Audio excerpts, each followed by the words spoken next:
Let's get this out of the way. Zootopia is a movie for children because most of what it showcases is already known by adults.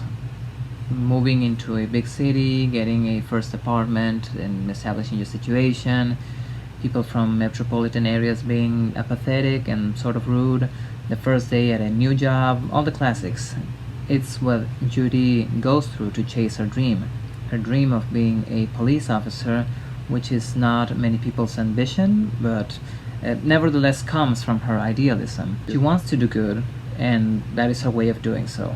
In essence, Zootopia is an accurate depiction of neoliberal society, which all adults are familiar with, but children must know too.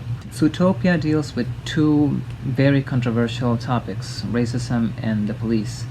And it's strange that it didn't elicit any strong reactions when it came out, just as American politics were becoming more and more polarized. Happy Feet stirred up more controversy, and it didn't deal with those topics, yet Glenn Beck talked about it on his own show, and it wasn't the only Fox News segment on the film.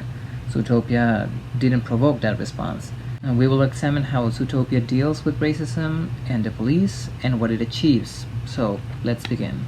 We don't know how species relations work because the history of this animal world is presented in the form of a play acted out by children. I don't know if children in American schools reenact the history of the United States, but if they do, they must cut out a lot and skip over it. So we don't know. Considering the anthropomorphism of these animals and the social categories of predator and prey, we can assume that the passage from nature to culture was the overcoming of cannibalism or the horror of cannibalism. The obedience of the laws of the symbolic marked the appearance of society. Behaviors that were instinctual are then repressed. Example, incest. I'm going to stop with the Lévi-Strauss references because if I applied his entire framework to this movie, we would be here until nighttime. But yes, the predators in Zootopia don't have a drive for eating other animals. Diet is not brought up or explained in the film, but we can assume that these animals evolved to eat differently and don't need meat. In fact, this is why I consider Zootopia more realistic than something like Beastars, in which predators do have a drive for meat and struggle with their predator instincts. In Zootopia, predators are fully anthropomorphized. They are socially and biologically evolved. And I'm saying all of this to contextualize the species relations in the movie because they are not completely analogous to race relations in our world. Prey animals used to be the victims of predators, but after the dawn of civilization, predators became oppressed by prey who would accuse them of being potentially dangerous. That idea was present in the first draft of the film, where predators were forced to wear shock collars that would sap them if they displayed strong emotions. There is a documentary on the subject somewhere on YouTube. By the way, constant shocks in this area can seriously mess up various muscles and essential bodily functions, so that would have been bad. So yes, we don't know the history of Zootopia and the systemic discrimination that shaped its species relations, but it doesn't matter because we can distinguish them from the race relations and the systemic racism of our world.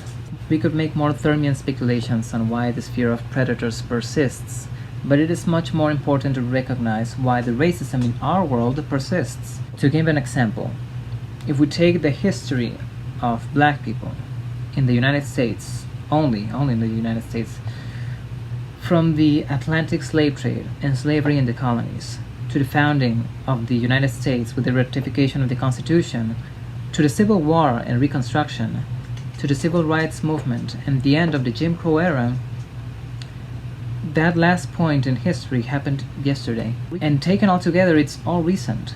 It happened yesterday and it happens now.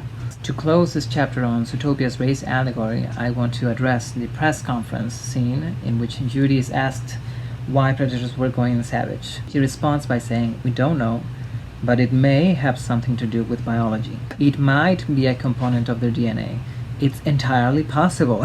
Later she finds out the real reason of their savage state and apologizes to Nick. She was not only wrong for hurting him, but also because she was making unfounded claims. This is the important part. This admission of error challenges race science as a whole. Race science has been, for the most part, pseudoscientific bunk and can be better labeled as scientific racism. We've seen phrenology, and now its differences in IQ between races. Even the categories of white, black, and other colors come from this sort of science. Lévi-Strauss has also written about this. And the thing about genes making certain individuals aggressive has been touted in real life. A rather infamous example is this guy talking about the warrior gene on the Joe Rogan podcast.